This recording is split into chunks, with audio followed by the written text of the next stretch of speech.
You don't hear it coming. That's the part no one tells you. 1 second you're on an empty desert highway, cruise control set, half listening to a podcast about retirement fund strategies. The next, a black SUV clips your rear bumper and your Honda spins sideways into the scrub brush and everything, your coffee, your laptop bag, your entire ordinary life goes airborne. Then the doors open. They don't run, they walk. That's what terrifies you. Men who run are panicking. Men who walk toward your crumpled car in the middle of the Sonoran Desert, carrying weapons like they're carrying grocery bags, have done this before, many times. You have never been in a fight, not once. You grew up in Columbus. Your most dangerous moment before this was a kidney stone that dropped you to the bathroom floor at 3 a.m. You're 43. You do taxes for dry cleaners and retired school teachers. You coach a fantasy football team that hasn't won a championship since 2011. None of that matters now. The hood smells like motor oil and other people's fear. You breathe it in shallow gasps while the SUV moves beneath you, rocking over dirt roads for what feels like hours. Your wrists are zip-tied behind your back. You focus on small things, the vibration of the engine, the muffled voices in Spanish, the fact that you're still alive, which means they still need something from you. You have no idea what. The room they bring you into is concrete and fluorescent and smells of nothing. A single bulb, a plastic chair, a man holding your driver's license, reading it the way someone reads a menu in a restaurant they've already decided they don't like. He asks about the money. You don't know what money. He asks about the shipment. You don't know what shipment. He asks why you were going to meet Alejandro Vega. You've never heard that name in your life. You tell him this. You tell him all of it. Margaret Chen, the dry cleaning business, the quarterly estimated payments she always files late, the email chain you can show him right now if someone will just look at your phone. You sound desperate because you are desperate. You sound insane because the situation is insane. He doesn't believe you. The first night teaches you that pain has textures. There's the sharp kind that makes you gasp, the deep kind that makes you silent, the slow kind that convinces you this is simply what your body is now. This is just how being alive feels. They break 2 fingers on your left hand. They do things that leave marks in places clothing covers. They ask the same questions in different orders, and when your answers don't change, because they can't change, because you genuinely don't know, they take that as proof you're holding back. You tell them your social security number, your bank routing information, your daughter's university, her dorm building, her phone number, your ex-wife's new address. You hand over every private thing you've ever owned, hoping that buried somewhere in the ruins of your life is the proof they need. There is no proof, because you're not who they think you are. Day 3 changes everything. A different man enters, older, suit jacket, not tactical gear. He moves like a man who gives orders in quiet rooms, not loud ones. He looks at documents spread on a table you can't see. He makes a phone call. His Spanish comes fast and clipped, and when it ends, his face does something you've never seen on a man like him. Embarrassment. The courier they wanted drives a gray Honda Civic, Arizona plates, Route 83, 2 in the afternoon. He was carrying $2 million in cartel cash. You drive a gray Honda Civic, Arizona plates, Route 83, 2 in the afternoon. You were carrying a laptop bag, a phone charger, and a thermos of gas station coffee that had already gone cold. The absurdity of it almost breaks you open.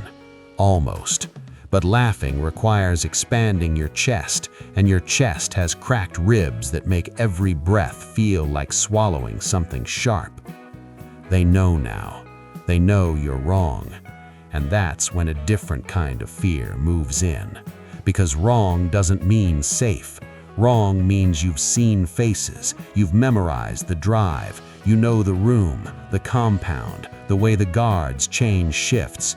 You're a witness to things that don't leave witnesses. A man brings you water that night. No words. He tilts the bottle to your lips in the dark and leaves without meeting his eyes. You lie on the concrete floor and stare at the ceiling and run the math the way accountants do, calculating odds, weighing outcomes, searching for the variable that saves you. You can't find it. Day 4, a different room, a mattress, a woman who isn't a doctor but works like one, sets your fingers in splints, wraps your ribs, hands you pills without naming them. You swallow without asking. The calculus is simple. If they wanted you dead, you'd already be there. The older man, Fuentes, you'll learn his name eventually, sits across from you and lays it out the way you'd explain a complex return to a client. Straightforward, almost polite. They made an error. You witnessed things. Releasing you creates exposure. Killing you creates a different kind of exposure. You're American. You have a documented life. People are looking. He offers you a third option. They need an accountant. Not a criminal, not a soldier, an actual accountant who understands American tax code, shell company architecture, the language of money moving through systems that don't want to be understood. You would work, you would be paid, you would, at some point he refuses to make specific, be let go. He frames it like a job offer. You say yes before he finishes the sentence. You hate how fast you say it. You hate the relief that floods through your broken ribs, the gratitude that tightens your throat over being offered a cage with a desk instead of a grave with nothing. You say yes, and you survive, and you tell yourself those two things aren't the same as betrayal.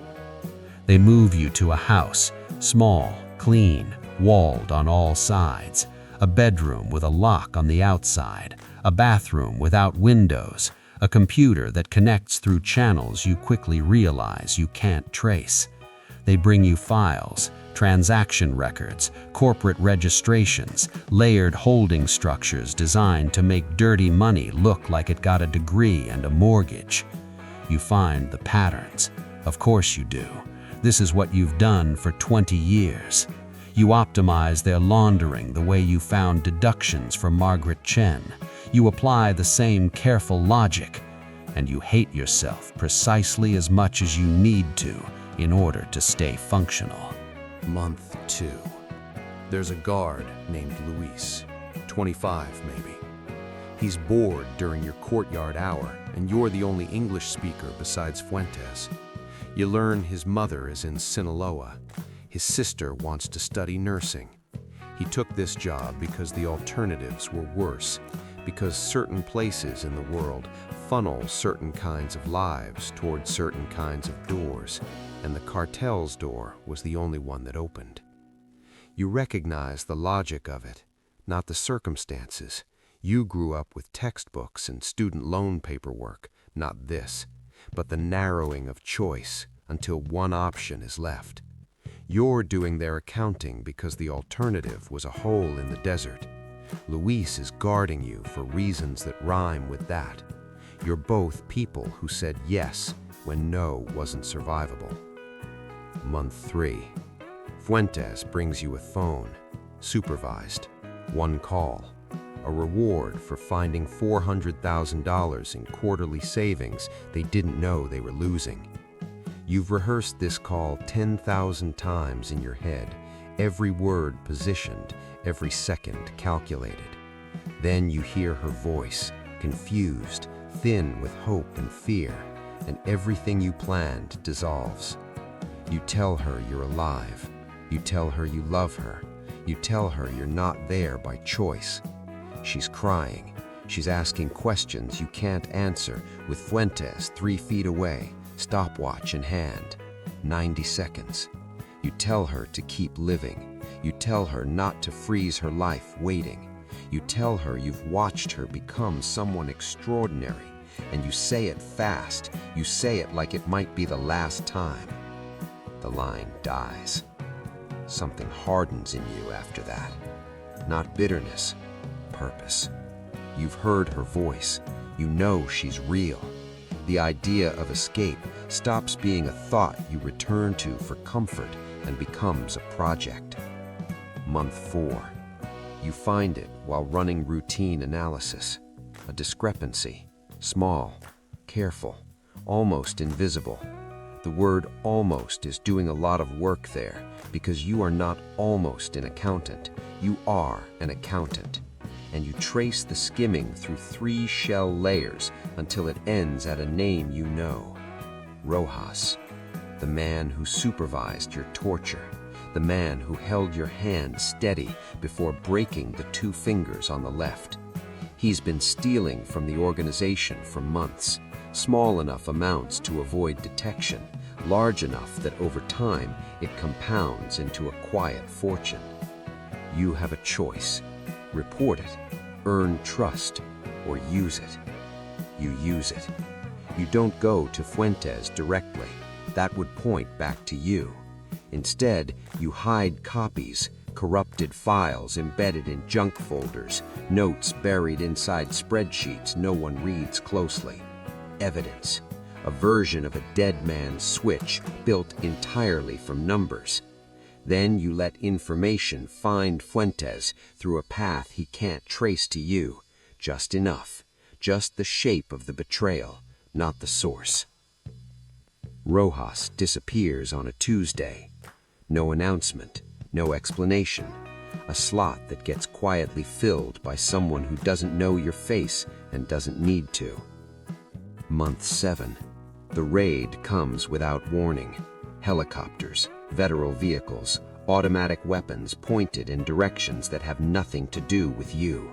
The compound erupts into chaos, shouting in 2 languages, boots on concrete, smoke.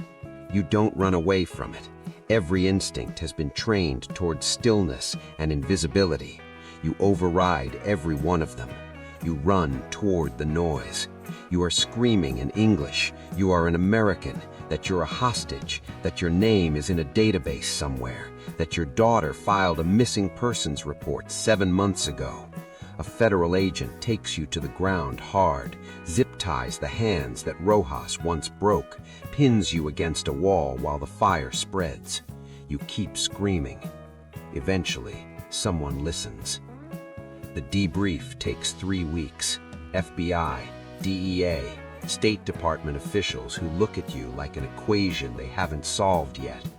You give them everything, the layout, the structure, the financial records, the hidden copies, all of it. You're a victim and a witness and a cooperator simultaneously, and they're not entirely sure which category to put you in. Your daughter flies to Texas.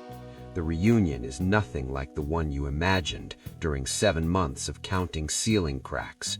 She's changed, thinner, older in the eyes, moving through the world the way people move when they've been grieving someone who might still be alive. She holds you like pressure holds something broken together. You hold her back exactly the same way. Phoenix is strange when you return. The apartment smells like dust and a life that stopped while you were gone. Your car came back from impound. The fantasy football league finished its season. Margaret Chen found a new accountant, but calls to say she's glad you're okay. The world ran its own calculations without you and arrived at mostly the same answers. But you're different now. Gray Honda Civics make your jaw clench. SUVs that change lanes too suddenly spike something chemical and ancient in your nervous system. Men who look at you too long in parking lots, 2 seconds, 3, send your body somewhere your mind can't follow. You're home. Your cells don't know that yet. Therapy names the things you're carrying: PTSD, captivity responses, survival mode that doesn't have an off switch. The words don't fix it, but they give it edges, make it something you can put down and pick up instead of something that lives inside your skin permanently. You don't go back to accounting. You can't look at spreadsheets without smelling that concrete room, without feeling the weight of what those numbers actually paid for. You take longer routes to places, routes that feel safe. You add an hour to every journey without questioning it. Your daughter changed her major to criminal justice. She says she wants to find people like you, people who disappear inside someone else's story and can't find the exit. The pride and terror in your chest are so tangled together you can't separate them anymore. You were no one. That was always the point. Just a man in a gray car on a gray highway living a quiet life. You became a hostage, an asset, a ghost, a survivor. Now you're something harder to name, someone for whom ordinary things carry extraordinary weight. The men who took you are imprisoned or dead. The organization is scattered. The money you helped them move is seized. None of it feels like justice. It just feels like the story ending. And endings, you've learned, don't erase everything that happened in the middle. You just outlasted them, that's all. You didn't fight your way out, or plan your escape, or become someone harder and sharper than the man they took. You just endured until the world intervened. Maybe that's what survival actually is. Not victory, just duration. Staying intact long enough for something else to change.